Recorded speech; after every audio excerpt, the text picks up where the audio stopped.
তাহলে কি ভাববে সে?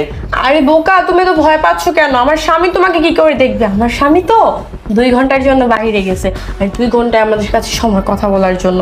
আরে 2 ঘন্টার মধ্যে আমার স্বামী আসবেও না, কিছু জানবেও না, বুঝছো? যে আরে বাবা, যদি আসে তখন কি করবা তুমি? সে তো আরে অনেকটা কিছু আসবে ভাবতে না। পারে।